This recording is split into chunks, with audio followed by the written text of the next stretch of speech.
right, we'll call to order the Monday, June 8th, 2020 Bethel Local Schools Board of Education special meeting in regards to our facilities committee. Call to order is 5:08 p.m. Ms. Reese, could you please call the roll? Yes. Rick Gilbert, Yes. Justin Firks, Present. Brennan Hattery, Present. Chris Mills, Danny Elam, Here. Lori Sebastian, Here. Julie Reese, here, Caleb Runkle. Yes.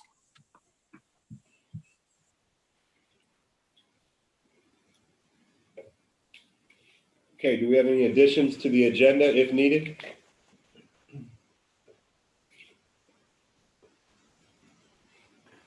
No? Okay, we'll move on to any communications, meeting information, or announcements.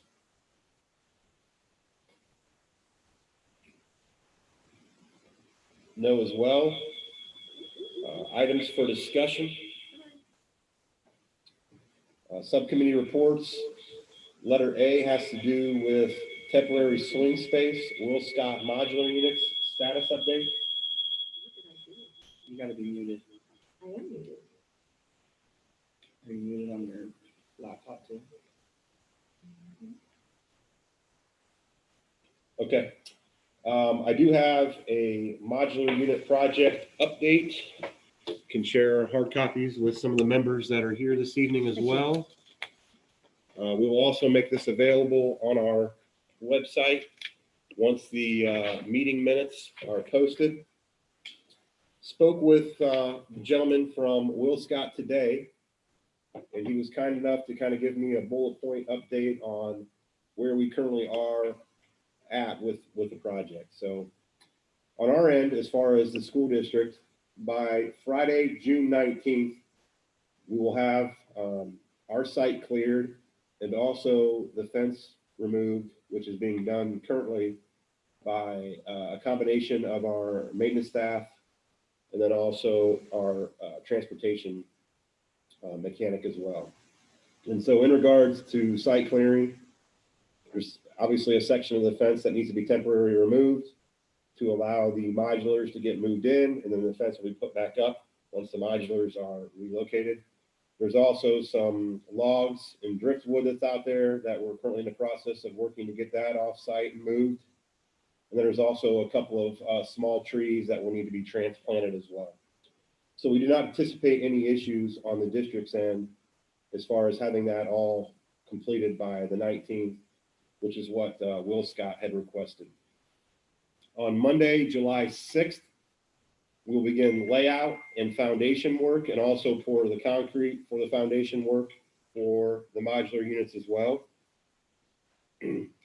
Will Scott has indicated during the discussion today that they expect that process to probably take about a week, week and a half or so. By Thursday, July 16th, the units will be delivered and the installation process will also begin. They did have kind of a asterisk next to it as well and said delivery can begin earlier if units and foundation are both ready. Bullet point number 4 indicates by Thursday, July 23rd, the rough set is complete. Utility work can begin by this date. Utilities by the school district from the source can begin almost any time. However, we can't have any open trenches before the units are delivered. So that's kind of some communications on our end that I will share with Reliable, who is completing the utility work from the building to for the modulars to our school building. I'll let them know this information as well tomorrow. And then finally, the last bullet point would be on Wednesday, August 12th, which will be the final, I guess, touch-ups with the finalization of the project, which would be install the skirting, install the decks and the ramps, and also the gutters. And once again, that can be completed sooner depending upon the schedule. So worst case scenario, they're looking at a final completion date of that 12th, Wednesday, which would roughly give us 2 weeks to be able to get ready for the start of the school year. And then we're anticipating that it'll be done before that date. Does anyone have any questions in regards to the status update for the modulars?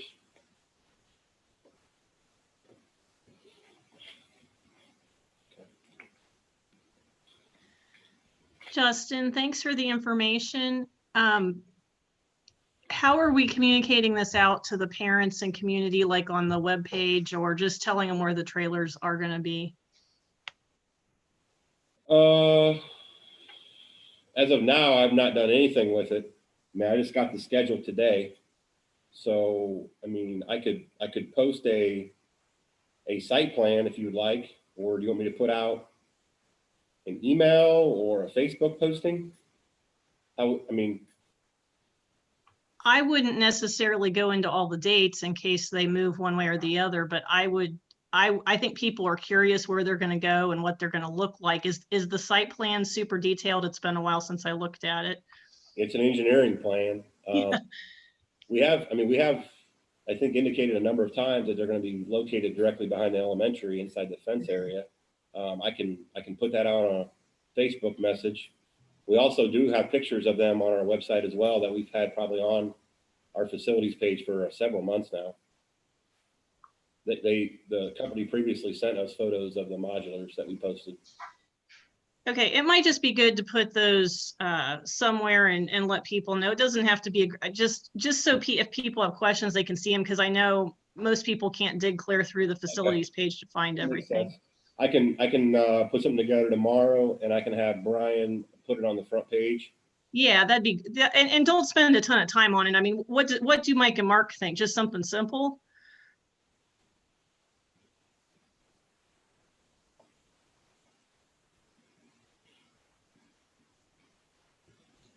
I can just Question for us. Yeah. I just said, what do you think as far as communicating out this information? In terms of the modulars, Yes. I don't think it hurts you to basically say, where the modulars are going to go on the site and how many you're providing. I think probably the community would want to know, about how many classrooms you're providing. Okay, I'll put together a little FAQ tomorrow. I will also take those photos and attach them. And I don't know if I want to include a site plan because I'll just confuse them, but Yeah. what I can do is I can, within the description, indicate. I wouldn't include the site plan because it's pretty dated. Okay. And then I will indicate that they'll be located directly behind the school inside of the iron fence, for lack of a better term. Do we listen? And I'll have That sounds great. That sounds great. Thanks, Justin. Yeah, no problem. I'll have it on the front page tomorrow.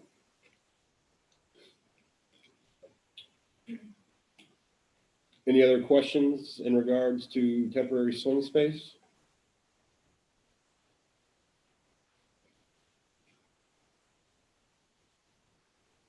Okay, moving on to letter B, master facilities plan discussion. Letter A has to do with storm shelter requirements. I would hope Mike and Mark could kind of step into this one and kind of give us an update for the group on what has recently been released from OFCC. Mike and Mark. Yeah, I think they basically have put that storm shelter requirement on hold. Mark and I were just talking about this. The real issue is, how far in the future they delay this. So if they're going on their normal kind of rotation in terms of how, they basically extend this thing every year. I think we said they extended in September or so. I think it's September is the date that it's been in the past. Yeah. So it's just a matter of timing of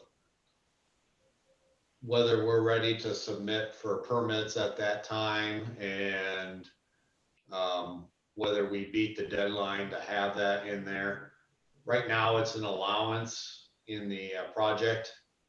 So if we're not doing it, then that money is just not available for the project. So it does make the project cheaper in that sense. But you're also not having a storm shelter And so we would not be just, if that's the direction, then we're designing it without a storm shelter. And this storm shelter is based on FEMA requirements. So it's a true storm shelter. It's not for the whole community. It's for the people in the building for that half hour, whatever, warning period. But, we just say that because when a lot of times you're still having, even if you don't go the storm shelter route, you're still going to want safer areas to be, you know, for your shelter in place, for the school, but it's not going to withstand a tornado, by doing that kind of stuff. So Mike and Mark, this is Justin. I have a quick question for you. Yeah. You had indicated that potentially the cost of the project could be cheaper. Does that mean necessarily that the money could be allocated and used elsewhere, or it's just not available? What happens is that your portion of that storm shelter, the co-funded portion of that would basically go away. So they take that allowance out of the project. So does it make the project cheaper? Yes, in the sense that you don't have to build the storm shelter. But we would basically be building the current required buildings without the storm shelter. So yes, it does make the project less expensive just by eliminating the storm shelter. Yeah, and so you're not going to get credit for that. So yeah, it does give you more money to build the project. I don't remember what that allowance was, but Yeah, but 700,000 off the top of my something like that, head. yeah. So, Yeah. but it's saving you your portion in the grand scheme. It saves you your portion overall. Does make the project cheaper because you're paying for it all up front, but you're also not getting credit for any of that either. What would be the approximate cost? Or is this, I'm assuming you said 700,000. So if it would end up being a K-5 building, that's what you anticipate that it would cost? Yeah, we'd have to look at the allowance in the numbers that OFCC came up with, but 700,000 is the number that kind of sticks out in my memory. Yeah, we can confirm that number. Now it changes with, if we were to add classrooms or whatnot, I believe that would change that figure because I think it's based on the number of occupants. Yeah. So this is Julie. So that date that you gave, does that include the current House bill proposal? Because I thought they were going to extend it again. Yeah, it depends on on how far they extend it out, Julie. Okay. You know, for us, if we can apply for building permits before November of next year, I think around October, November. I think September. Is it September? Okay. If we can do that before September, that's the real key. You know, because if they don't extend it beyond September of next year, and we don't apply for building permits before that, then it's going to be a requirement. Yeah. Yeah, the one thing we'll want to make sure with that is that it's based on us submitting permits versus them approving permits, because we don't want to submit something thinking, hey, we don't need to do this, and then find out it's based on approval, not submission. But they've delayed this now. This will be the third time that it's been delayed. So they've put a memo out the last couple of years, and it extends it a year. And I think September 1st is the deadline, or the date that it was supposed to come back on board this year. So we're assuming that it's another year, but I don't know that we've seen that yet. But we'll confirm that for the team. Mike, I just want to make sure I understand this right, that $700,000 isn't something that we can use elsewhere. It just doesn't exist. Well, in terms of your overall budget, you know, it basically makes your building less expensive. So if you are planning for $28.5 million, you know, your building is $700,000 cheaper. So it basically does increase the amount of LFI funds based off of your overall budget. All right, thank you. Yep. Sorry, I probably didn't phrase, Danny probably phrased it better than I did. That's kind of what I was trying to allude to. Is there, can that Yeah, dollar well- amount be used elsewhere? And so- Right, and I probably didn't explain it well the first time. You're fine. I didn't ask it real well.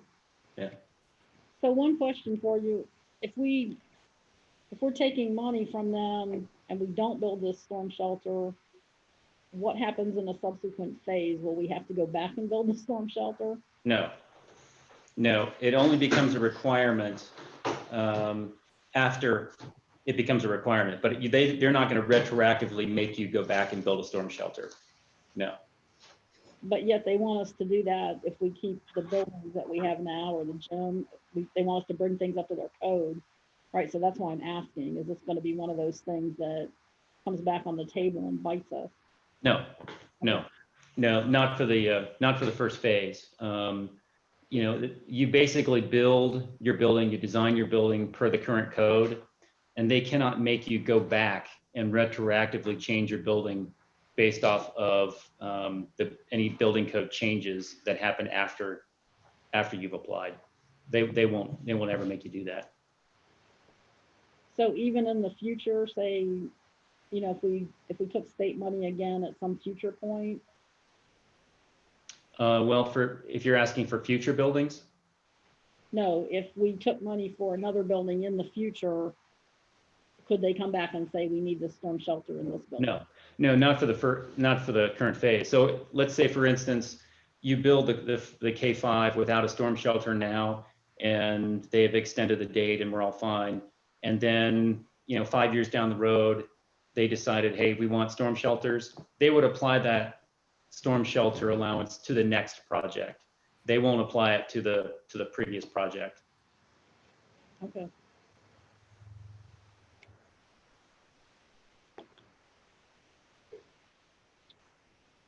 Does the group have any other additional questions in regards to the storm shelter requirements?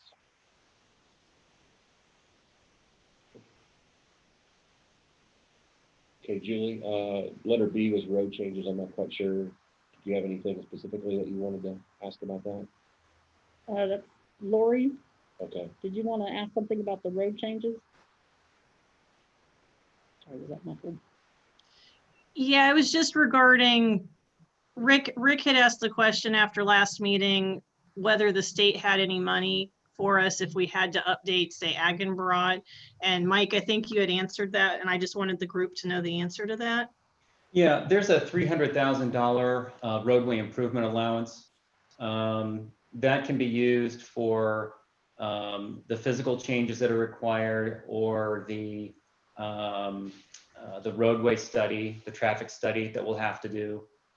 So yeah, that's, the state basically identifies that allowance, and you can spend all of that. And that's part of the project. But we don't get that money until phase 2. You don't get credit for it until CFAP, that's correct. Yeah, Okay. they're not going to give you any money as part of this first phase. You get credit for the next phase. So the 300,000 is included in the numbers we've been seeing for the cost of the school. Yes, that's correct. Okay, thank you. Mhm.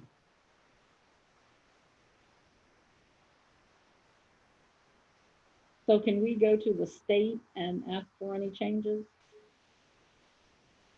I'm sorry. Can we hit the state up for any changes that are needed? Like if we wanted to have a turn lane or something like we did in the last, when we built the high school.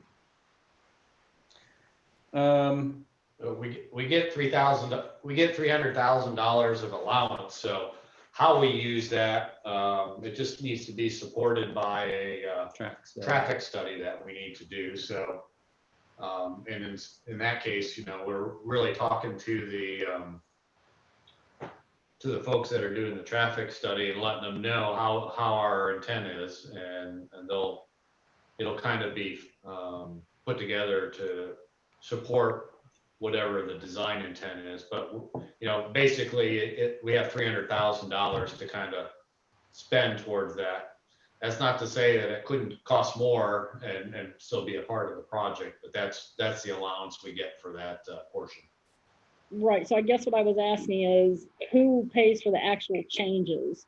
Like, let's say the $300,000 study determined that we needed a left-hand turn lane. That all comes out of that $300,000 allowance, whether it's the physical work to add the turn lane, or the traffic study that we do, or that a consultant will do to determine whether or not you need a turn lane. Both of those items would come out of that $300,000 allowance. Okay, Yeah, the study is probably a $25,000 study. That 300,000 is meant for construction. And that storm shelter allowance, just for, I looked it up, it was 900,000 is what it was in the project right now. For the K5, if I'm looking at the right one.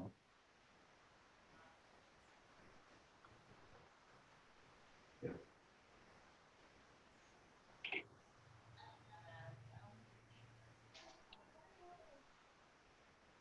Does the group have any other additional questions in regards to road changes? well, I guess I have a question. Maybe Lori, you can answer some of this, but Right. in the last project, when we built the high school, we were always told it was like $1.5 million to put that turn lane in that came out of our budget. But that we could have gone to the state with more lead time. Yeah, well, yeah, if we had known 5 or 6 years, if we had gone to the state 5 or 6 years in advance, but, I called around to Graham and to Huber Heights, and the grants have to, if you are lucky, if you're fortunate enough to apply and receive a grant, at least the state funding we were looking at, or the funds set aside for state routes, you had to know 5 years in advance. We didn't have that kind of time, luxury or time. And I know Graham paid for their road themselves. Theirs sits on a state route. Huber paid for their road themselves. I mean, I called and asked the city engineer with Huber Heights. So at least at the time I called, that would have been 6 or 7 years ago.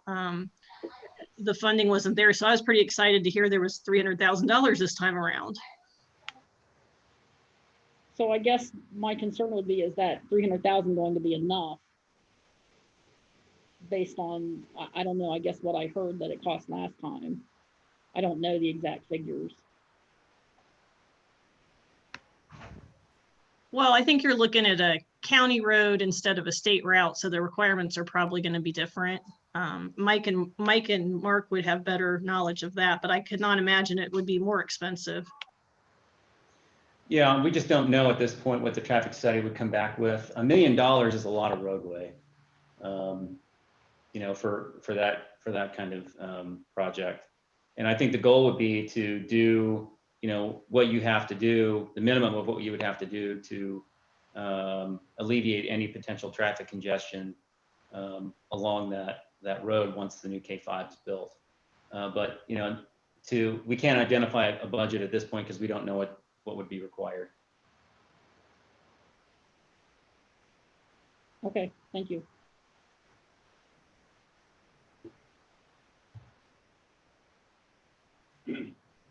Any other questions in regards to road changes?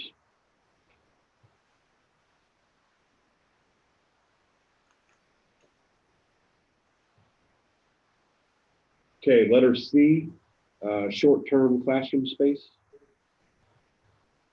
Ms. Reese, do you have any questions in regards to this?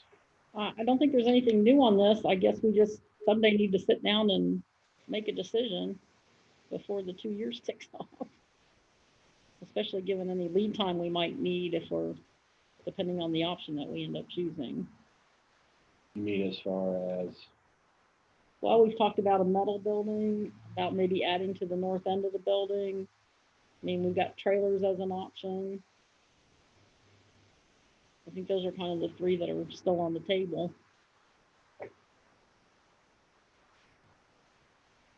If we move forward with a project decision, I'm not sure we'll need that though. This is the swing space for year 3. Will you potentially be moving in year 3 in the mid-year? Is that correct, Mike and Mark? I'm sorry, we didn't hear the question. The question was, modulars, et cetera, will cover us for the next 2 years. If we're able to go through design process next year, shovels in the ground, when would you anticipate potentially moving into a building? The fall of 2023.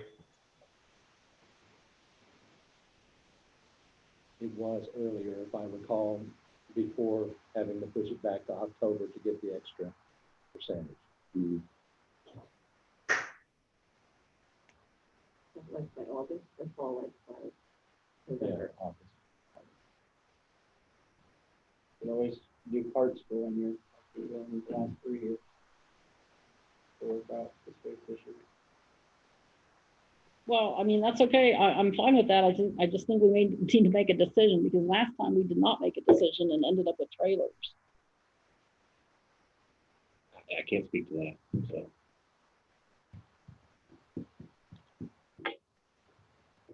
I'm doing what I can do as far as getting space covered for the next 2 years. I mean, That I understand. if you have a suggestion for year 3, I mean, I can't speak for the district, but I think I would rather prefer to look at parts for 6 months than spend $1.5 million on a steel structured building. Well, That's just my I'm with you opinion. there. I don't think the steel structure has the value that it had a year ago. So then you're either more modulars or you're renovating existing space. That was decided not to renovate last time. Right, or we could add on to the end of this building. It's still an option. You're not gonna have money for that. You've already said that like 3 times. Well, how do we have money for a steel structure? I just said you had to pick. Do you want a steel structure or do you want a building? I said that for how many times when you asked that question? We're using the money that we have in the capital projects to help fund an elementary building. If you build a steel building, you don't have that money. Hence, there goes your LFI.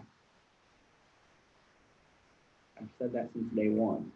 But when we talked about building a steel structure before, we had money to build it. That was before we decided to start the building project. Then when you started doing this master facility, I literally said, if you're going this route, steel building's off the table. I've always said that since then. But the steel building wasn't included when it came to CPAP also, correct? Correct. That was a big drawback to the steel Because then building. that takes away your square footage that you would get for CPAP.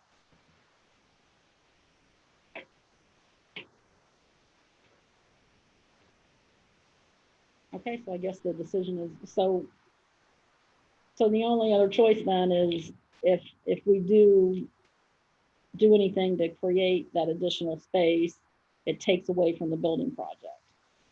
You could renovate. Correct. You could use your PI money to renovate stuff. And that's separate from what you just talked about. Yeah, you're talking about your permanent improvement fund versus your capital project fund, which is what the money from the TIF is going into. Okay, so if we do this cart thing, if we go back to doing carts, is everybody happy with that? Is that your recommendation? I mean, I'm sure people are not gonna be happy, but I don't know. What are my options? I can tell you there will not be anybody on a cart next year, and that's probably the first time in 10 years there hasn't been somebody on a cart. And maybe 10 years is overboard, I don't know. I bet there's always been somebody on a cart for the last 10 years. Well, that might be reaching a little bit, Okay. but it's been a number of years. We will not have anybody on a cart next year, and I don't anticipate having anybody potentially on a cart the following year. And there was time, before we had that time where we didn't have any carts, there were people on carts before that. Back at the beginning of the turn of the century, we had people on carts back then. Nobody likes being on a cart, I'm sure. Turn of the century sounds so funny. It does. I know. Like in 1900s. It's never gonna be a choice. That's for sure. Okay, so then the statement that we're gonna need additional swing space, we can say we're not gonna need that because we're gonna solve it. I mean, you could always look at renovation of current space, or you could look at additional modular. Well, we know there's not any over there because the old band room was the last thing that could be renovated, and we decided that that wasn't good. Over here, I don't know. That's why I think it's extremely important that we stay on track as far as getting our facilities plan submitted and hopefully approved by the state so we can have shovels in the ground for construction as soon as possible. Unless you want to continue to add modular units. Although they will work for us for a couple of years long term, you're kind of just, it's not an investment. Right. You're just spending on something that you don't own. Kind of like renting a house. Which we never wanted to do. Yeah. We were all in agreement, we didn't want to do it. But it looked like, when it came around to it, it was the best thing, maybe the only thing in the long run. So do we need to make a recommendation then as the facilities committee? Do we need to make a recommendation to the board that we don't look at getting a steel structure or renovating or anything, and we go with parts for the third year?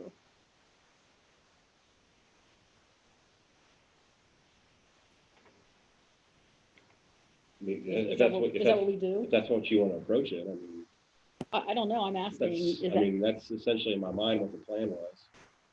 Unless you guys want to spend more money on more modular units.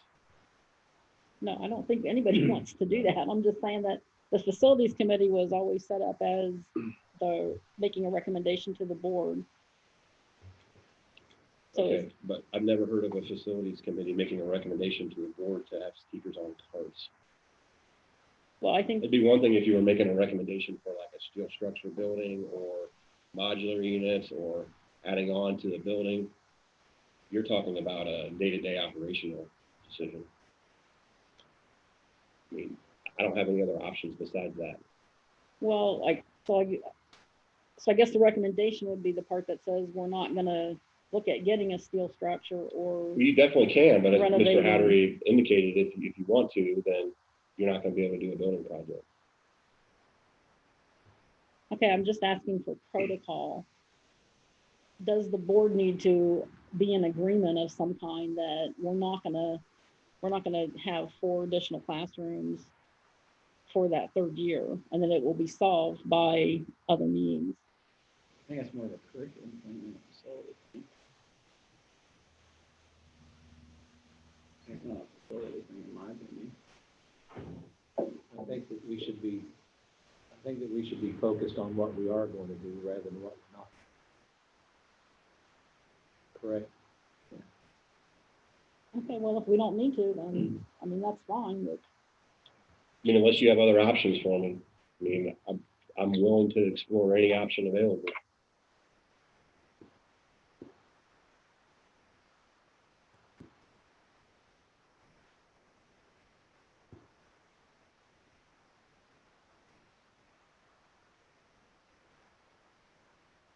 Does anyone have any additional options to look at for year 3 that we have not discussed previously?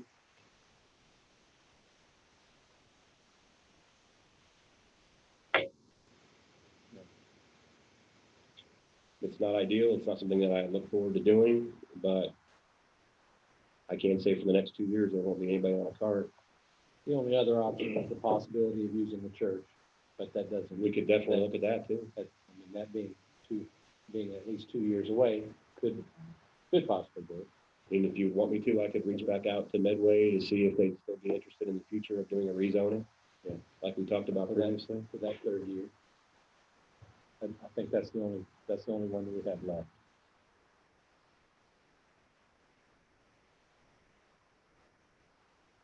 I could definitely get a hold of her if the group feels like that's something we want me to at least have as an option for year 3. and what fund does that money come from? For what, Midway? Yeah, if I we, mean, day-to-day operations or nothing.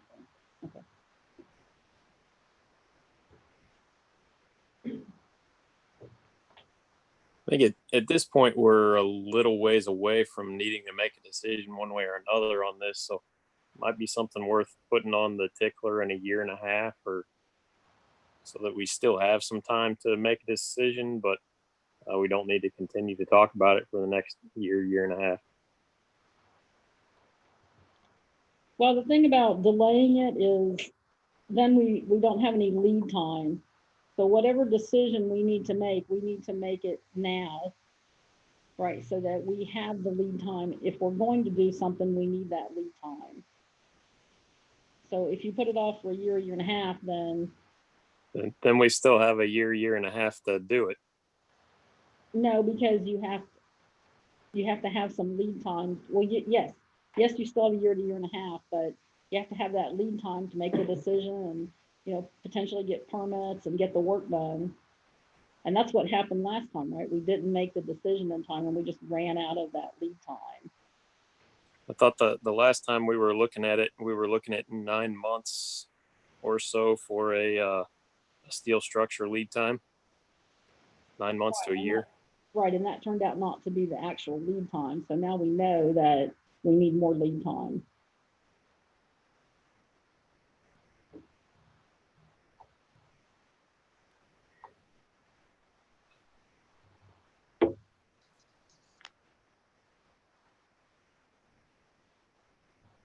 Well, how about if Justin reaches out to the church people? See what they say, see what they think, and might be the status in a couple of years, whether or not they actually want to do it. Krista, right? Krista? Yes. That's correct. Yeah, I'll give a phone call to her next couple of days to see if they're even interested. Just a reminder, the last time I reached out to them after I had the meeting with the Clark County, Yes. They brought up that the zoning had to be rezoned, and I never got a return call, so it might have changed their plans a little bit because it had to be rezoned for a church/school. So I will follow up with her to see if that's even a long term. Yeah, well, at least if it isn't, then that's another option that's gone. Okay. So before you invest in that, though, I guess my question would be, do you feel that's a better option than using the carts? And I'm not trying to tell you what to do or ask about day-to-day operations, but I'm just saying, do we want to invest the time in trying to get them to get rezoned if you feel the better option Well, I would mean, just be that's essentially your answer to the question. I mean, that's why year 3, that was the plan, because the money wasn't available for an expansion of the high school if you want to do a building project. It also wasn't going to be available with a building project with a steel structure building. So therefore, it took those two out of the equation if a building is in the long-term future. And then it was either renovation of existing space, which doesn't seem to be an option, or modular units, which doesn't seem to be real popular, or cart doesn't seem to be real popular. So it kind of seems no matter what we decide, it's a no-win situation. Well, I agree. And None what's of the it's lesser of two ideal. evils? I guess for me, the lesser of two evils is deal with the carts for hopefully 6 months and we can move in after Christmas break.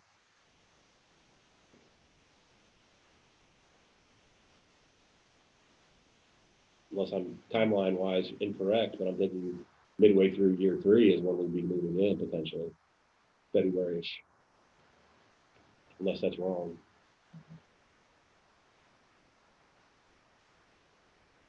And I do think if we diary it out for a year, that gives us an opportunity to see what the breakdown of these students is.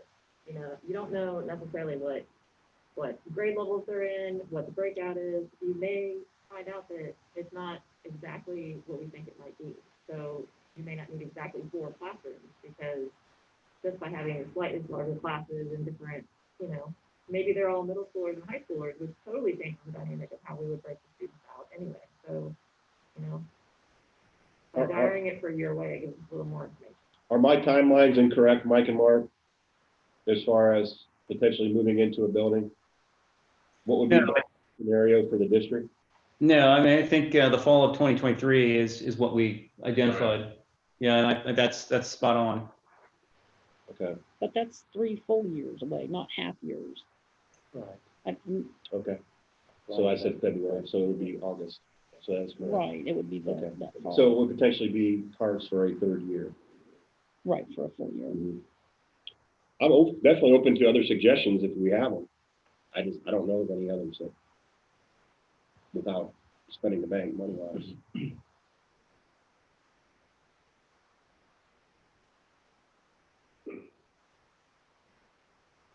Yeah, I'm sure staff members won't be overly pleased, but you know, if there's light at the end of the tunnel and they see, you know, another 10 months, 11 months of construction till they can get a building, then, you know, I think that's a little bit better case scenario than being on cards for the foreseeable future. So, When you know the end date, it's way easier. yeah.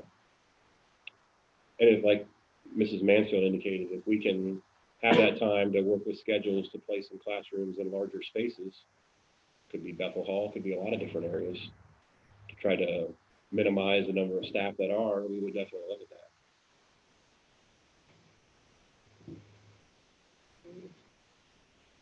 But it's not perfect. I wish I could say I'm not putting anybody on a card ever again, but No, I agree. I'm okay with it. I'm just thinking that do we want to invest your time in going back to the church if our plan can be, we're going to do cards for a year?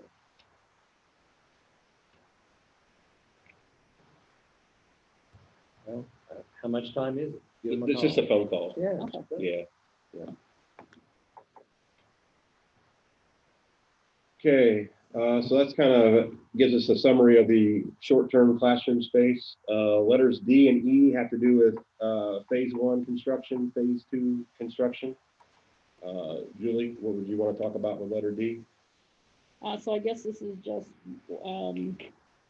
we need to start looking at the options, right, for where the school's gonna be and the things on the list that need to be finalized for the master plan. Okay.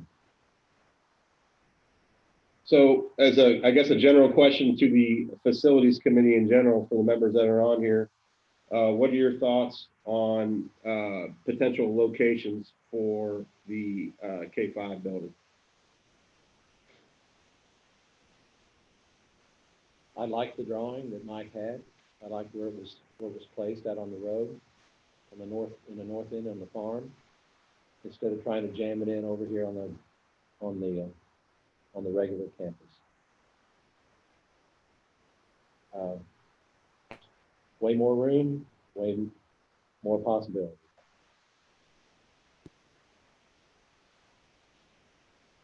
Anybody else? I'd just echo that. It looked like a good location.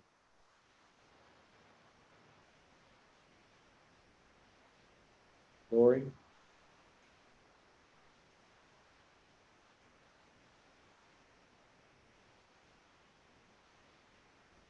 Can't speak.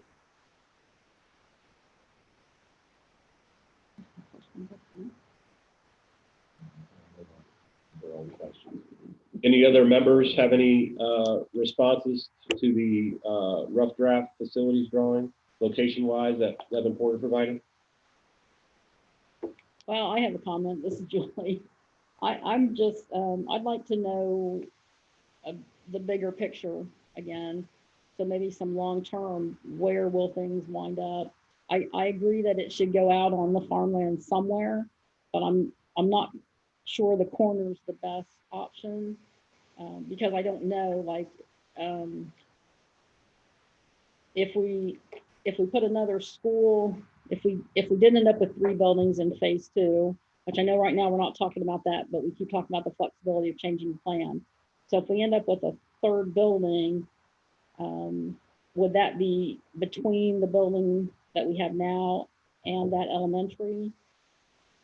Would we go from 201 west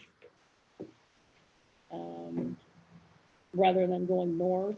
One question I have is, because we have a lot of land, I would hope that we would not lock out future boards from potentially having some vacant land in case they need to sell it for future projects. So I would not want to just plan things kind of all over the place because we have the land, but maybe leave some of that. And I'm not saying sell it. I'm not saying don't use it for school purposes in the future. I'm just saying leave the flexibility so that if it is needed to fund a project, that there's road frontage that can be sold or some plot that would be good for a development. And then what happens with athletics? You know, where will that be and how will that expand? In the drawing, as I recall, there was nothing in the southwest corner of the softball field, like that direction back there. What does that land ultimately get used for? Well, it was gonna be taken up by the renovation of the old stadium, correct, Mike?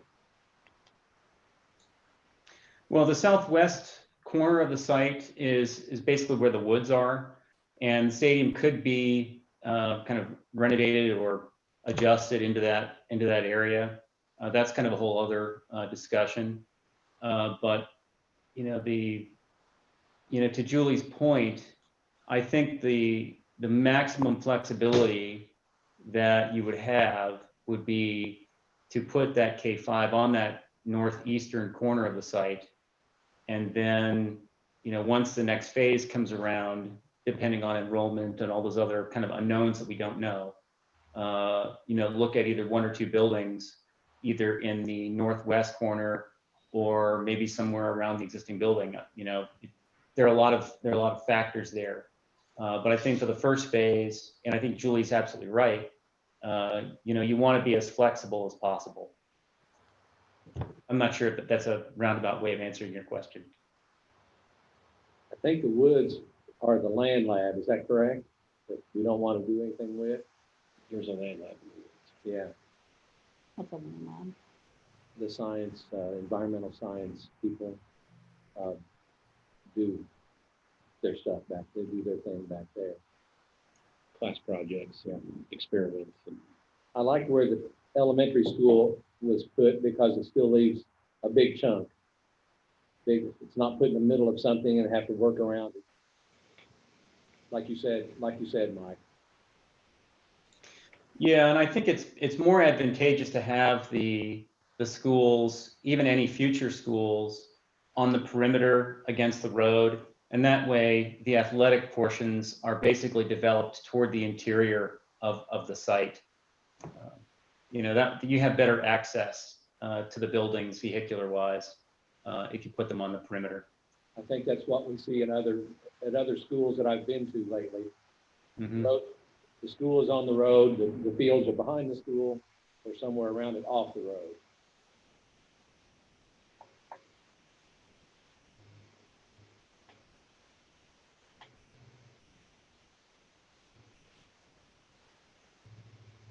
Rick or Caleb, do you guys have any input at all on the drawing that was shared previously? I'd say that the other schools are close to the road, maybe not quite as close as what we have currently to the road, but it looked like in the future plan you guys had all allowed for that. It's in a good location as far as being out of the way and yet in the center of it for a future building, so it looks good. And that's Caleb.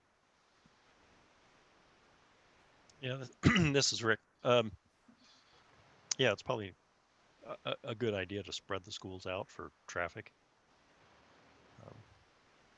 And it is in the corner, so you didn't stick it in the middle and cause issues with future planning. So yes, I think that's probably a good spot for it. So Mike and Mark, this is Justin. I have a quick question for you.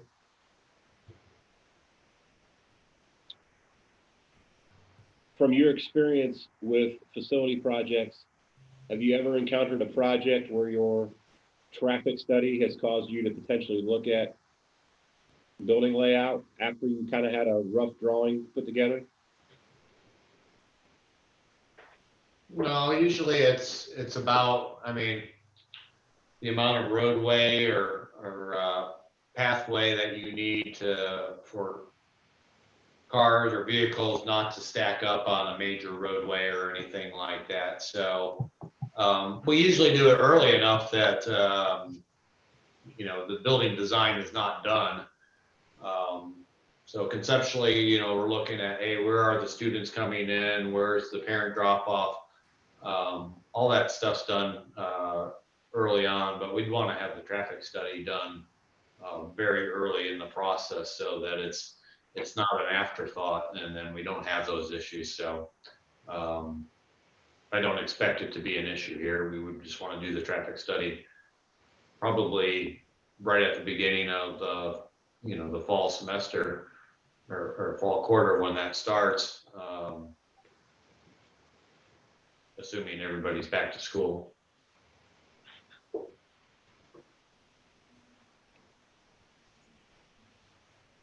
We could also post I don't know if is that currently posted on our website? I think it is. Isn't it? Yeah, it should be on the it's forum on- page. So that people have been able to look at it and see Presentation. where it's located at.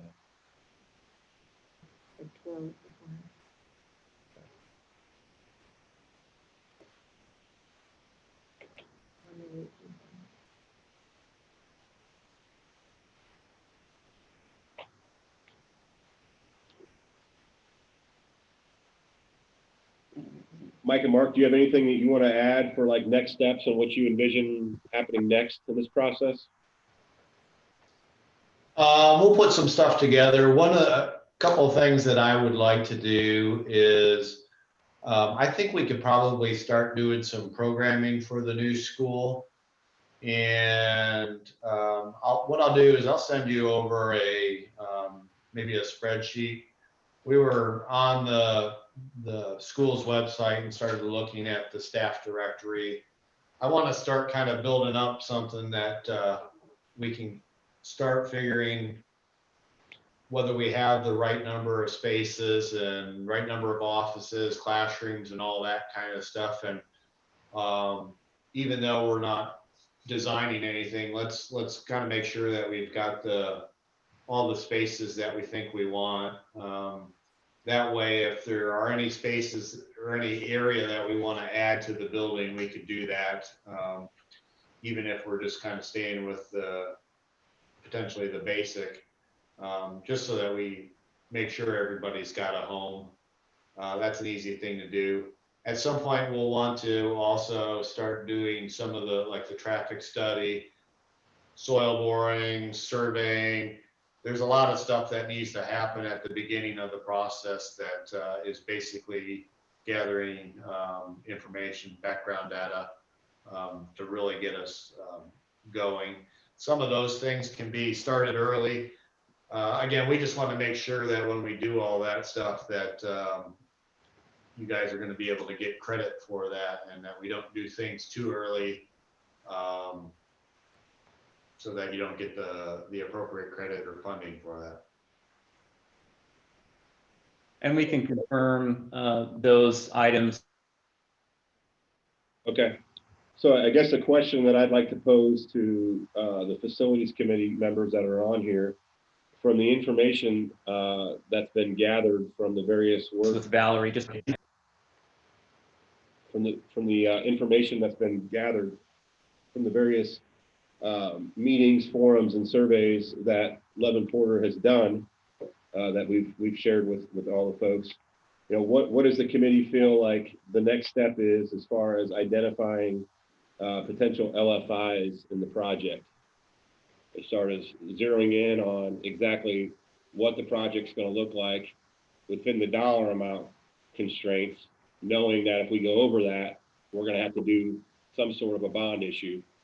What does the committee feel like the district needs from, obviously we know the building which has been identified, and we've kind of targeted the location, had some discussion, but we need to really start zeroing in on what the LFIs are going to look like. What's the group think as far as priorities?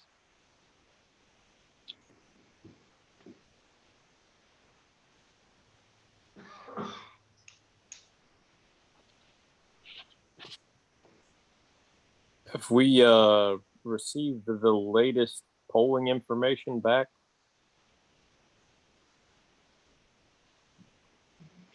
I believe so. Yes.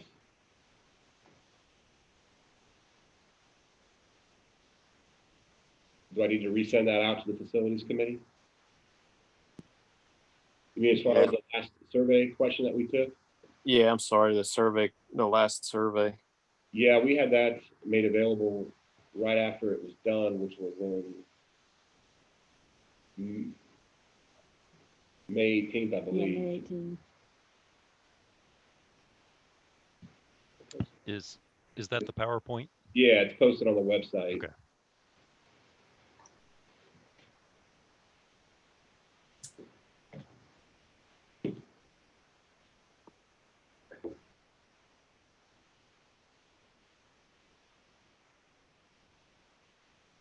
Well, as far as I'm concerned, I think I would have liked to have seen a new football stadium, but a renovated one will work, especially for track. I think that's the number one thing that has to happen. We've never had a track here.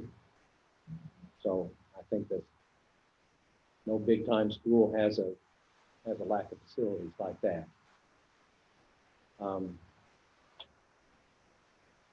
baseball field and I guess the larger gym, I don't know that I was really for the larger gym, but the baseball field, bringing it back to the campus area for me is number two. Well, and also potentially not having to do the storm shelter, we may have a little extra money to work with, right? Which I was not counting on. So that's gotta be worth some discussion though, right? Do we wanna go ahead and do the storm shelter? Yeah, You know, I mean, we can bring it up. Absolutely. Mike and Mark, have you encountered any schools that have went ahead and done the storm shelter without it being a requirement?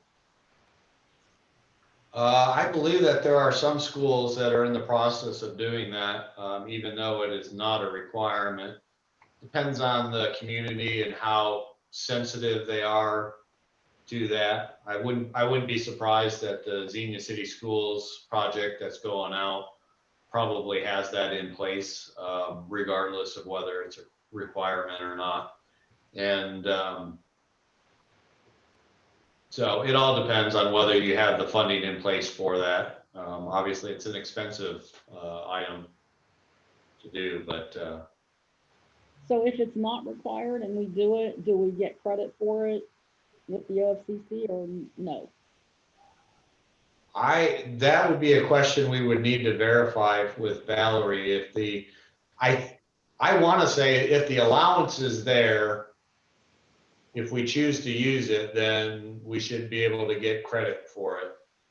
If we choose not to do it because it's not a requirement, then the allowance just goes away. I think that is how it is, because even right now it's just an allowance in our thing. It does not mean that it's a requirement. So I think that's part of it, why it's an allowance too. So I think if we choose to do it, we can do it and get funding, but we'll need to confirm that. I can't tell you 100% that that is accurate, but I believe that, yeah, if we want to do the storm shelter, the allowance is there to get credit for it. Okay, can you verify that for us? Yeah, we'll call Valerie and confirm that. Okay, perfect, thank you.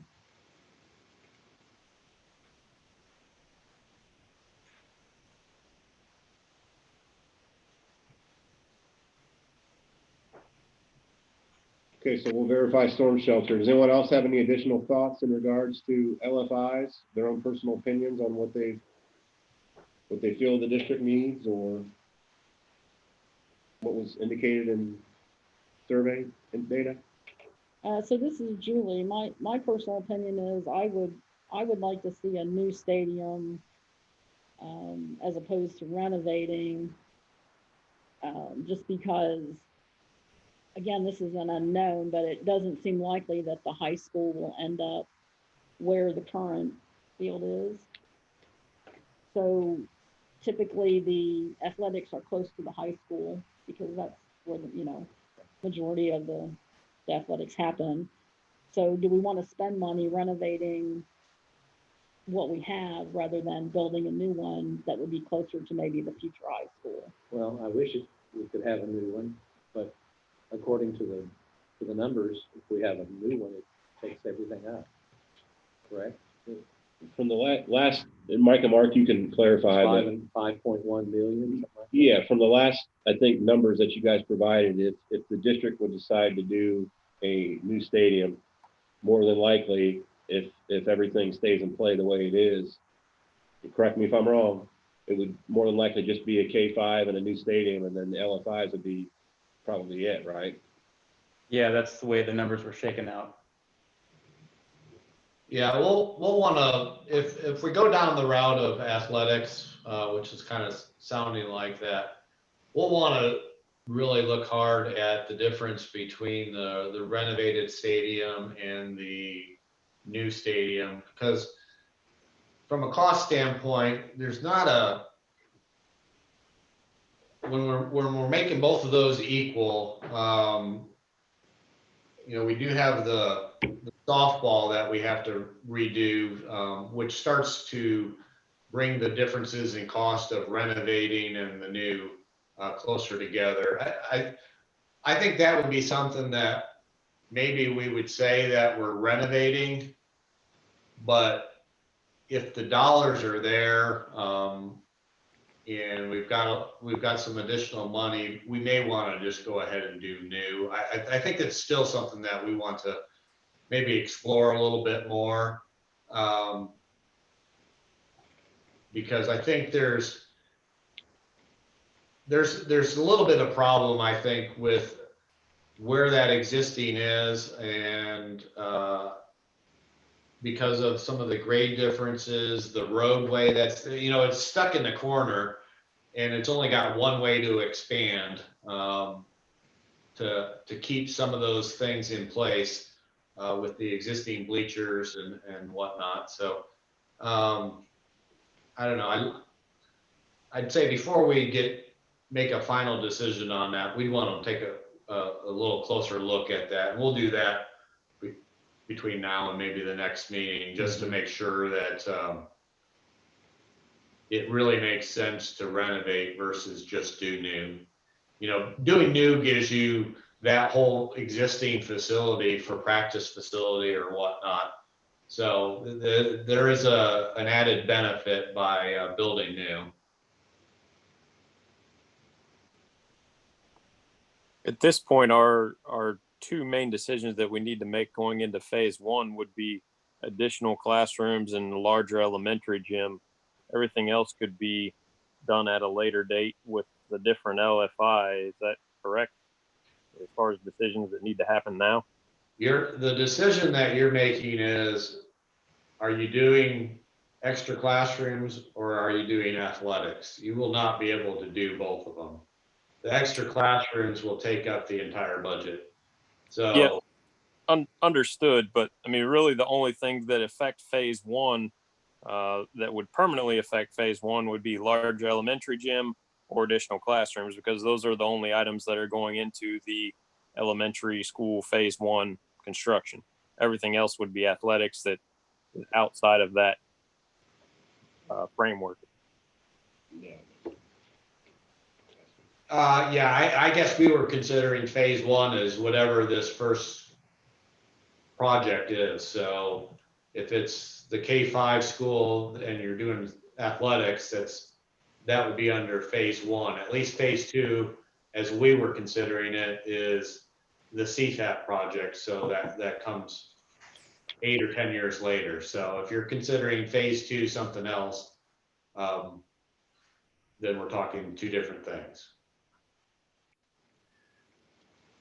So I think we're talking about phase one being what we can do with the first round of funding ourselves. Am I correct, Justin? Yeah, I mean, I was essentially looking at that $28.5 million number that's been kind of thrown out there as far as our total project cost for that first phase, for lack of a better term. And then looking at the cost of a K5, what additional funds are left over, and then the district identifying within that allocated dollar amount what we can afford without having to go back and ask for additional money from the voters. So a long-winded way was, yes, that's exactly what I was thinking. yeah, so phase one for us, we're thinking It's either a K-5 with extra classrooms or it's a K-5 with athletics. And whether the larger gym is, I think it can be part of both of those, and still get the stadium in there that we need. But that's what we're considering a phase one, and then phase two is just talking about whatever the future project is to then address the middle school and high school. So I guess I'm going to speak as an individual member only. My only concern with the additional classroom space is, and I don't know this, so I would like to be able to ask the question. From my perspective, I think I'm concerned that people think that once we complete this first phase project, that existing space is right away going to be torn down. So I don't know if we communicated to folks that existing space that we currently have is going to be around for the next 6, 7, 8 years. Does that make sense what I'm asking? Yeah, there is no demo happening until the CPAP project is complete. So I guess I'm throwing a hypothetical out there, and I don't know if anybody knows the answer. If you build a new K-5 and you maintain your existing space that you have, and you add additional classroom spaces, how much overflow room are we going to have?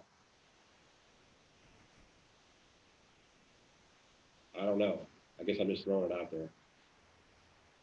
Yeah, you're vacating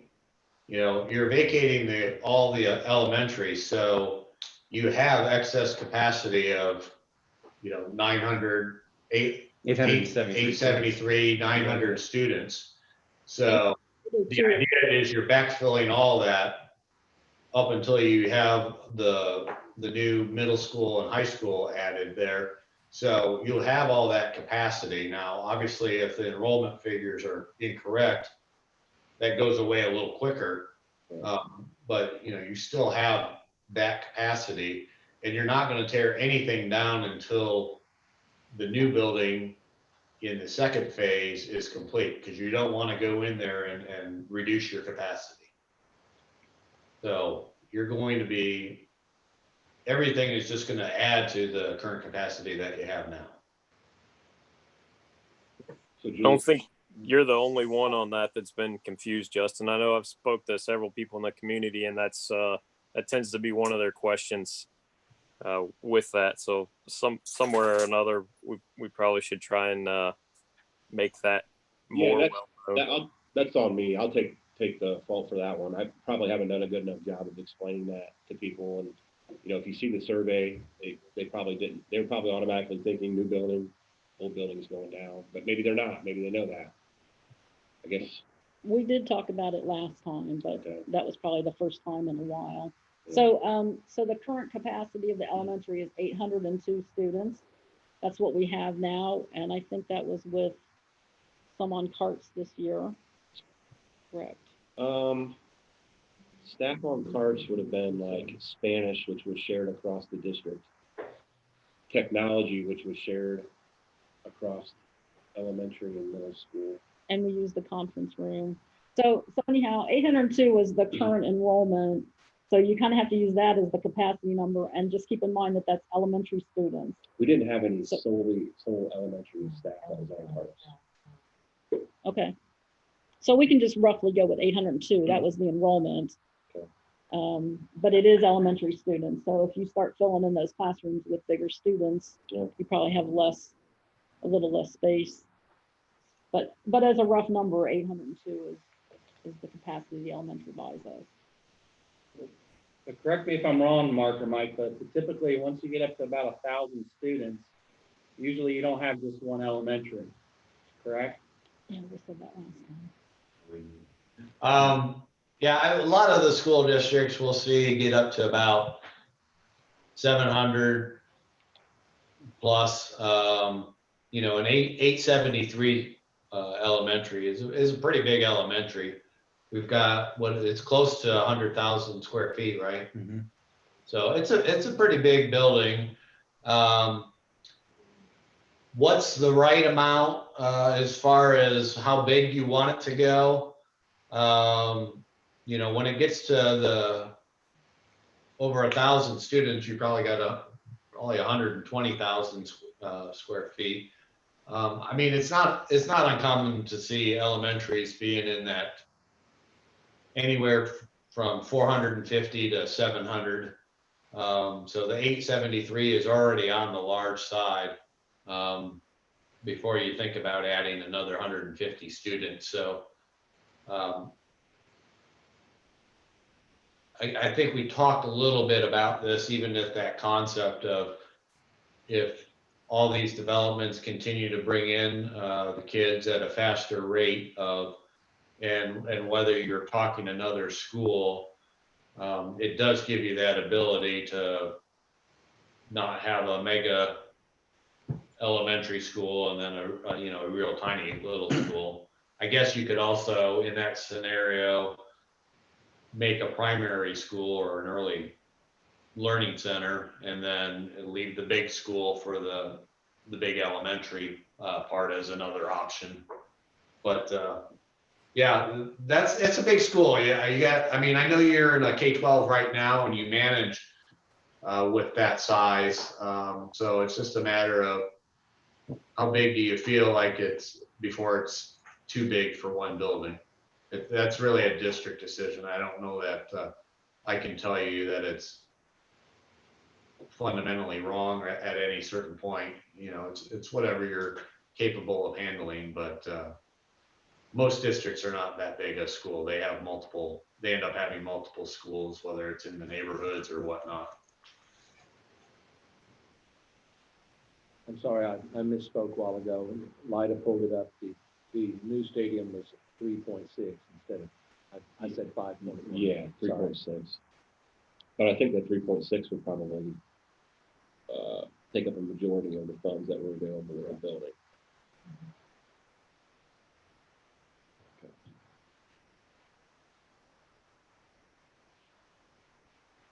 So facilities committee, what do you guys feel like the next steps are as far as zeroing in on phase one and what that looks like?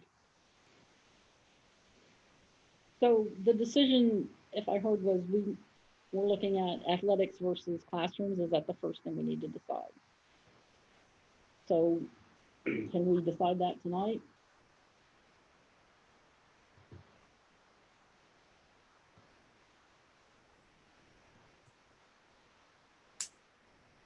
Hey, Mike and Mark, what would be the latest day that you guys would need to know what direction the district wants to go to finalize the master facility plan to present to FCC in October? I believe that decision needs probably to be made by July. Because shortly after that is when we'll be submitting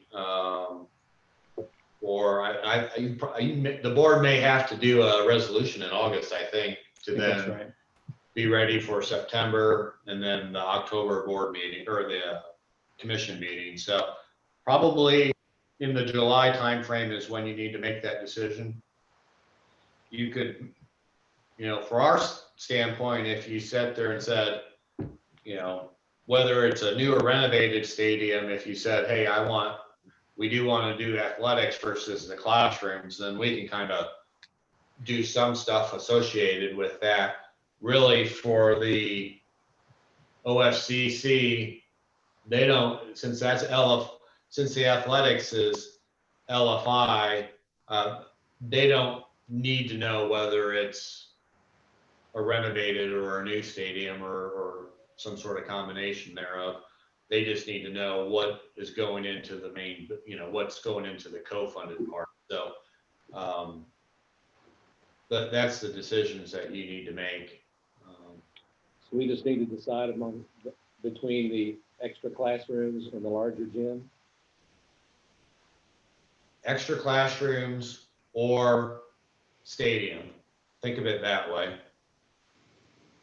Take the gym part of it out of it. I think the gym will be in either option. Oh, okay. I think it works dollar wise. The only thing that we don't know is if there's going to be a new cost set that comes into play before October. I think Mike mentioned it a few times at the last forum.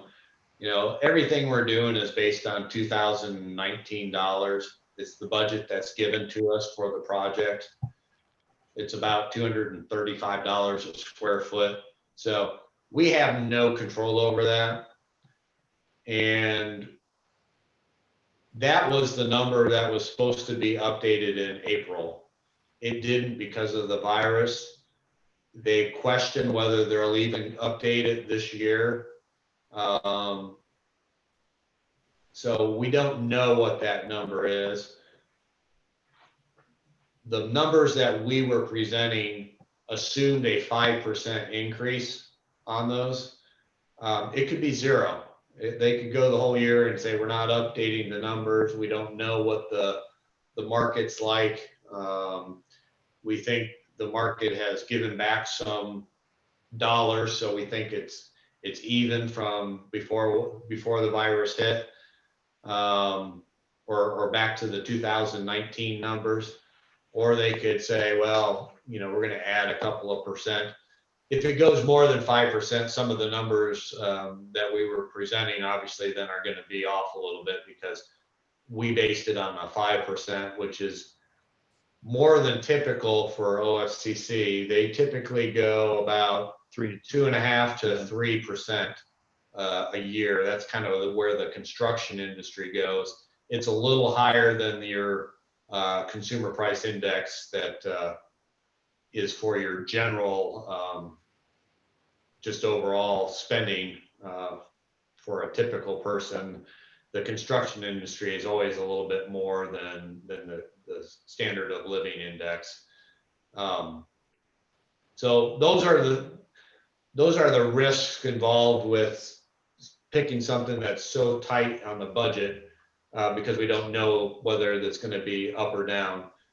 That's also, if we get into this and, you know, we've assumed a 5% increase, you know, based on close to $30 million. So it's, you know, let's say it's just short of $1.5 million.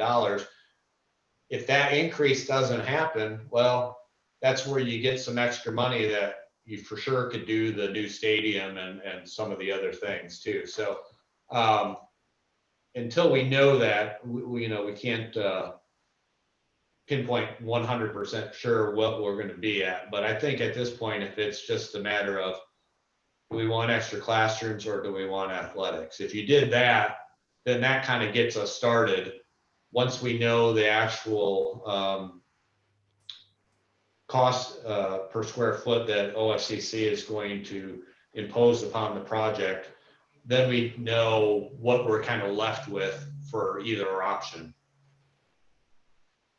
So I'm trying to dumb it down a little bit just to say, really, right now it's a question of extra classrooms or a stadium, and then we'll dive down a little further to figure out what makes the most sense for the stadium, whether it's renovation or new. Just to let you know, the type of debt that the district will be issuing, we have to know exactly what we are going to be doing. We cannot change from it. It's not like your typical general obligation bond issuance. So if we say we're doing a new high school, we have to do a new high school. We can't change. Yep. Hey, Brennan, what's your timeline for that decision? I just talked to Patrick on Friday. So right now it's really a good time to borrow. Basically, even though if the project didn't start for another year, the time value of money and the cost, if we expect it, to dummy it up, if you expect interest rates to change at a certain rate over the certain time frame, it might be better to borrow now rather than waiting. But in order for us to move forward with that, we need to know exactly what we're going to do, because we have to put that in the issuance. Okay. Until the district has made it what they're going to do, there's really no moving forward with it. So what was your drop dead in there? Well, it can be any time, but I that's why I was trying to say if we can get what we're going to do within the next 2 months and get it down, that'd be better because it'll save us some in interest.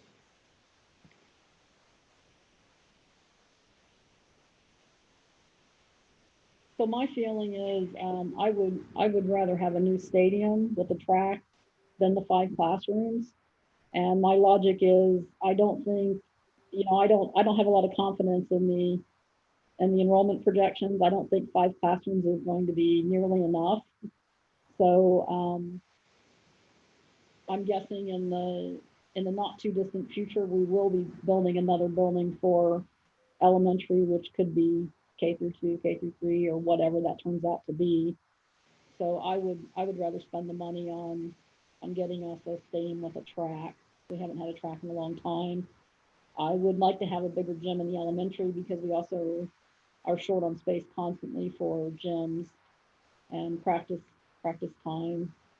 And I'm thinking maybe the community could fund part of the stadium if we need some extra money there.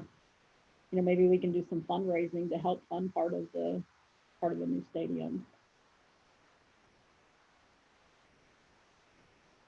I don't know how that works in the finances.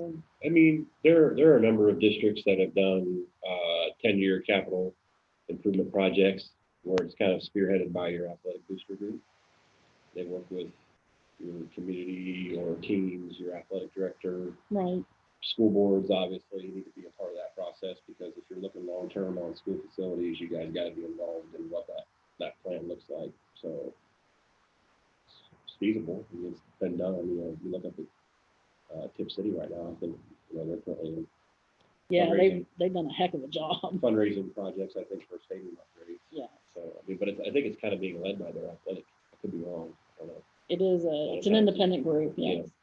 I don't know if it's the athletic. It could be like a Tip City community for a new stadium group type thing where people want to know. Right. And my guess would be, if the choice was renovate what we have versus the community coming up with a few dollars to help that out, that would be some motivation to get some donations and get fundraising done. Well, if the Just choice guessing. is between the classrooms and a new stadium, for me, it's a new stadium. I agree. Anybody else have an opinion? Lori, Caleb, Rick, other committee members, you guys have any input on that at all? Community members, you can type into YouTube. Yeah. Well, I've been walking campus this week. My daughter's had soccer practice, and I think it's an opportunity for us to build a new stadium, because we really have the teams and the band that can utilize both fields if we have to. I think it's an opportunity for us to give our community something we've wanted to for many years. And I think if we're going to build a new stadium, this is the time to do it. Mike and Mark, if this is a direction that the district decides to go in, I mean, we would fully anticipate still keeping our existing stadium, right? Yes. Yeah. And I'll say this, couple of comments. The doing the stadium also kind of gets something for the whole community versus just the parents with elementary students. So that's a positive, I think, when you think about those. The other thing is, if we're doing a new stadium, that doesn't need to wait until 2023. So that has the potential, if we get started on it, that could be in place potentially. Let me think about this. I want to say by next fall, if we don't wait too long. So think about that, because that could have an impact sooner than when the new school shows up. Yeah, I'm glad you brought that up, because I wasn't thinking about that at all myself. I was anticipating it being done when everything else is being done. Yeah, I there's part of me, I don't know, it's the restrooms and concessions and all that kind of stuff that prolong the schedule. If we're getting near the end of when you could build a track and have it ready for spring, so I don't know that that's a potential. I would have to talk to some track manufacturers to see about the timing, because some of that is weather sensitive. So we'll blow through the window of when we can do some of these things. But I feel pretty confident that you could have something new for next fall if we got started early enough to do it.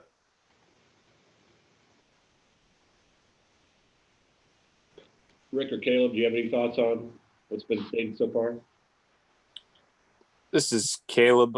I think one of the reasons why that additional classrooms got such a high rating on that is already been mentioned by you, as far as community members thinking that existing elementary was going to be torn down during that time period. So I really think that that's kind of why that was number one on the list. So with that said, and getting something for the entire community, then a new stadium does make sense. I was wondering if people thought this building's only 2 years old. Is the third year for this building? Anyway, it was 2 years old and we're already buying trailers. So I figured that was some of the thought behind so many people voting for the extra rooms.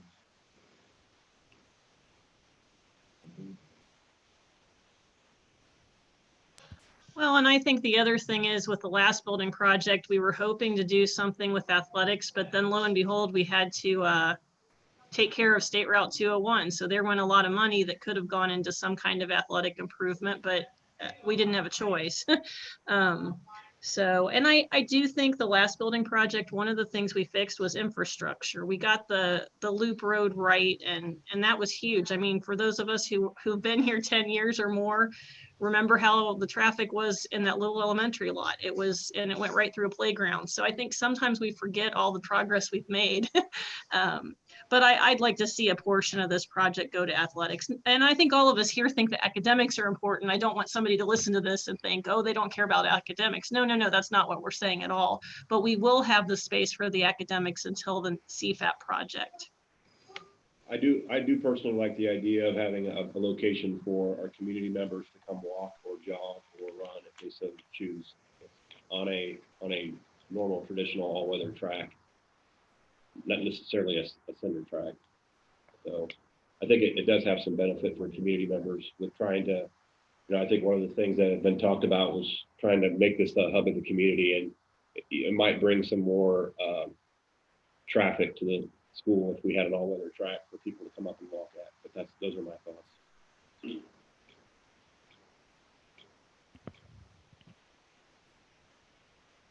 Yeah, this is Rick. I think that probably is the smart thing to do, is the stadium. Like Justin said earlier, if we build the extra classrooms and we guess wrong, we either have to pay for them ourselves or we need more. So if we wait, we can build what we need later on. So I'm thinking the stadium's probably the smart way to go.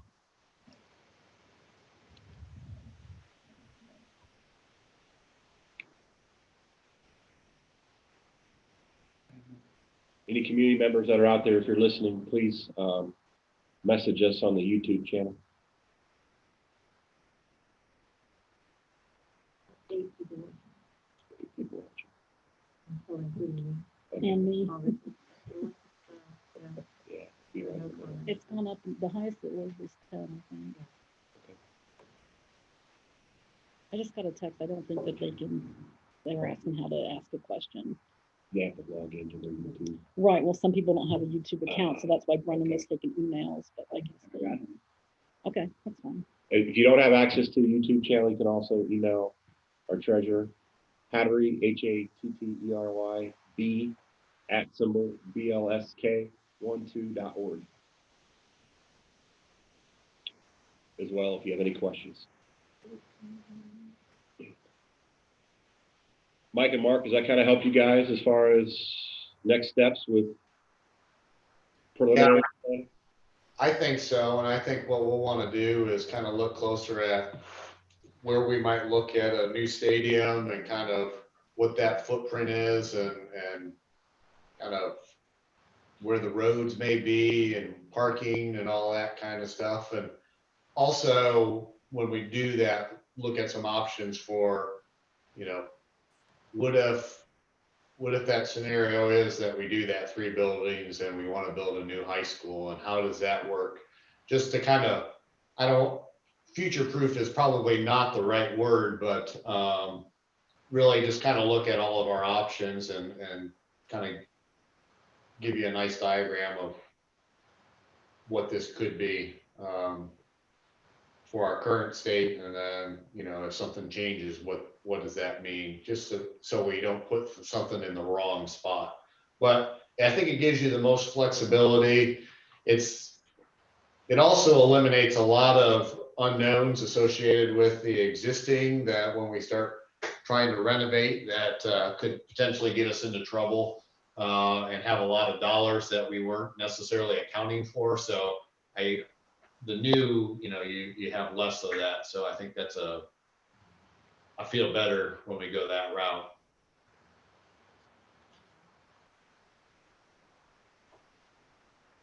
That would be great, Mark. I would love to see some options. Yeah. Maybe more than one drawing, just so, we can see the choices and. Yeah, and I think, right now we're just talking about athletics and, maybe a potential of another building, but remember with the LFIs, there's still some other things that we need to consider too.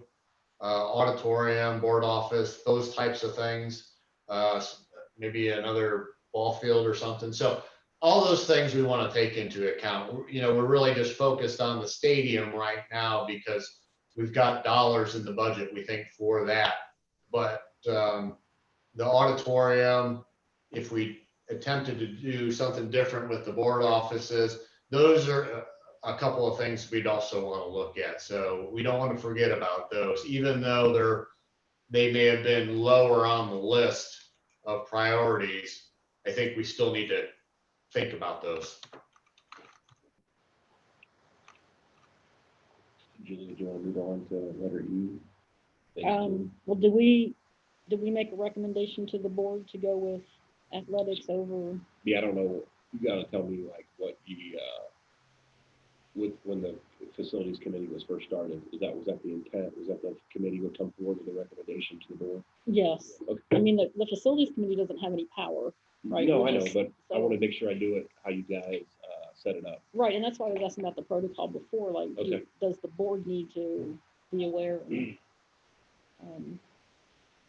can definitely do that if you feel that's what needs. Yeah, I mean, you want to do that tonight? You want to talk to them about it, or do you want to have one for next meeting? I would think we should do it sooner than later, because if there's gonna be an uproar, if it's not the best decision, then the community doesn't agree, it will give them an opportunity. Okay. We don't want to wait until we're submitting Well, a I guess we plan. can at least speak with them tonight in a regular meeting about it. Right, When you do your summary of the meeting. right. So it sounds like that everybody's in agreement, though, as far as the facilities committee goes, that it's we would rather have Okay. athletics over classrooms. Any disagreement with that?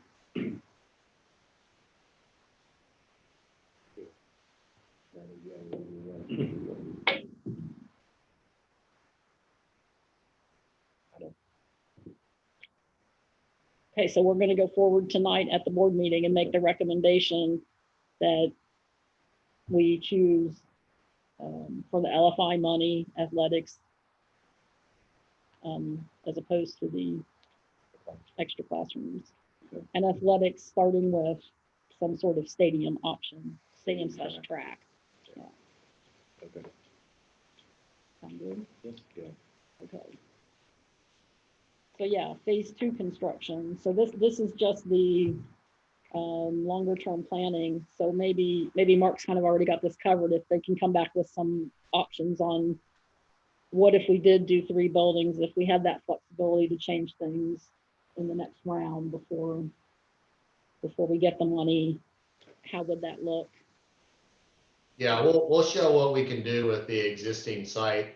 The concept of having some sort of a off-site neighborhood school. I mean, that's it's hard to plan for stuff like that, but we would look at how can we utilize the existing site and make sure that there's enough flexibility in there that if you wanted to add a new school, or if there was a portion of the land that you wanted to get rid of, that you have those opportunities. So, and that's part of the reason that we put the K-5 in the corner.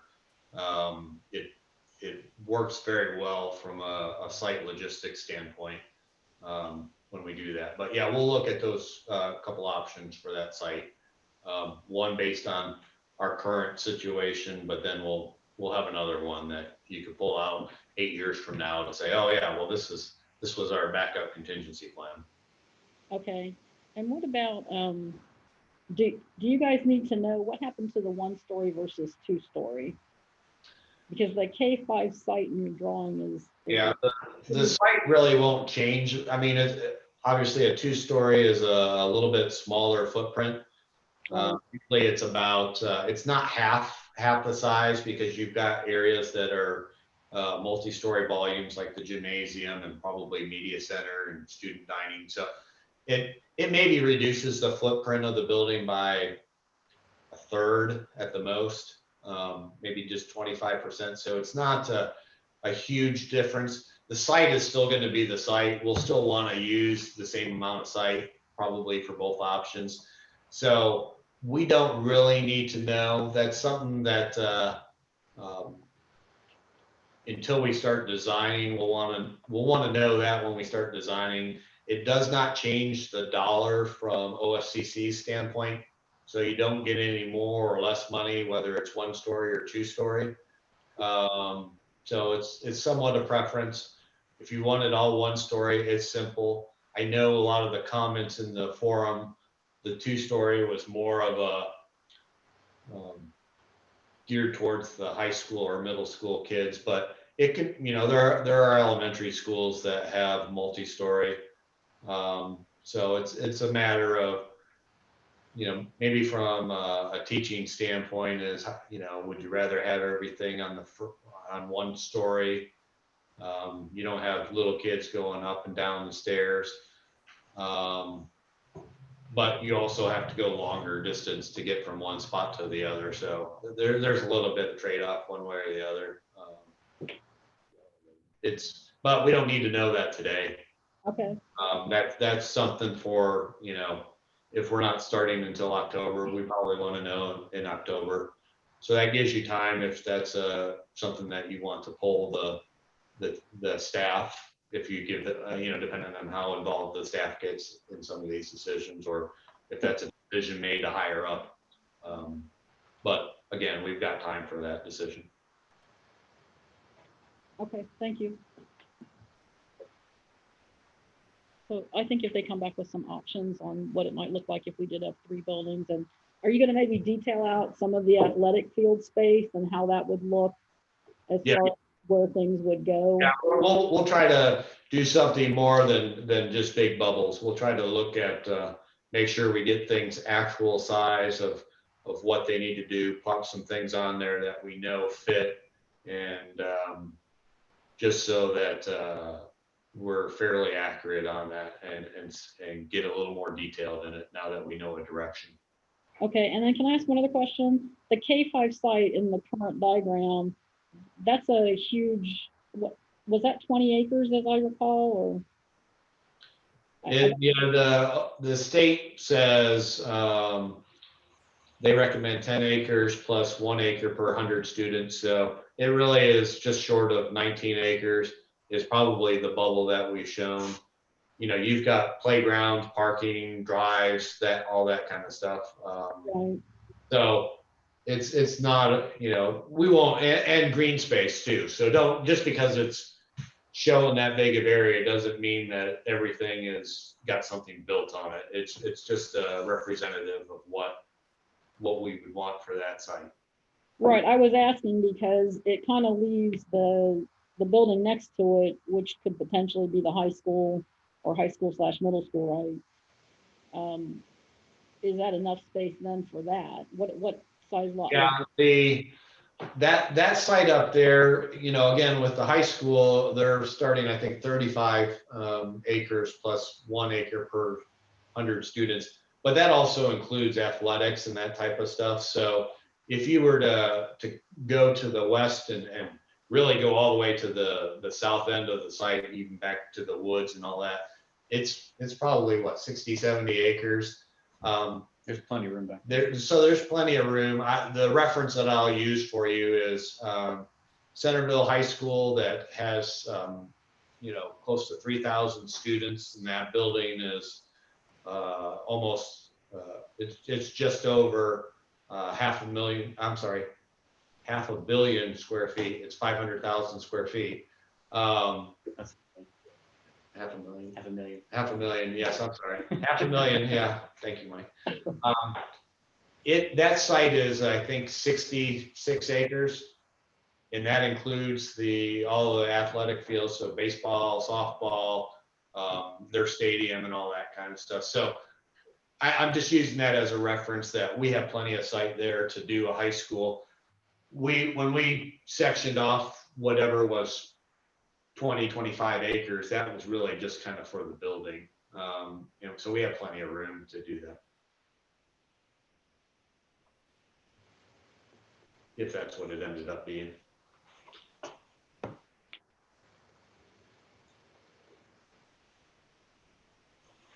I think that's it. Okay. All right, letter C. Thank you, Mike and Mark. We appreciate your time this evening and your valuable input. Thank you very much. Thank you. So next steps, as far as us, 11 Porter will provide some detailed drawings of what our site plan will kind of look like and where things potentially will be located in the very near future. Superintendent will make a phone call to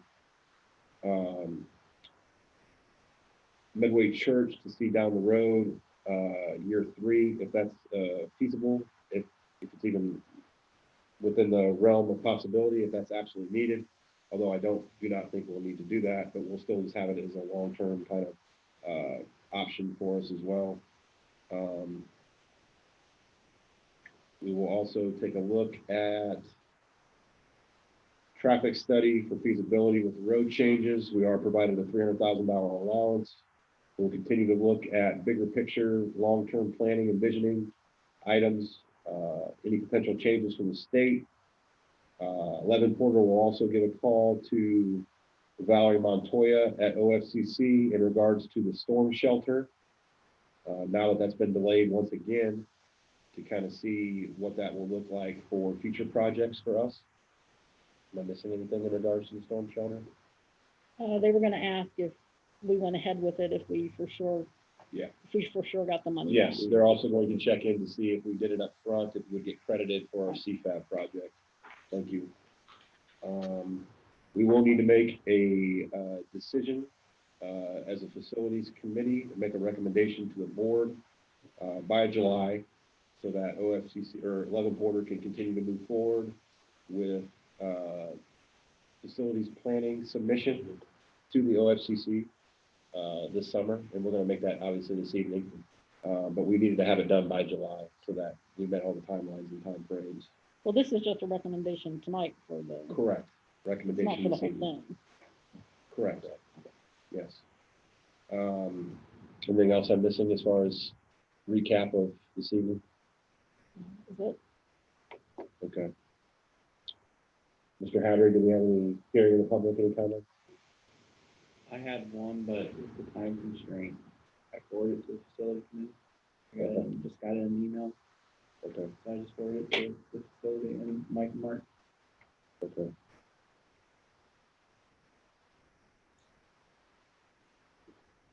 That's something that we need to look at for next meeting, you think, or what?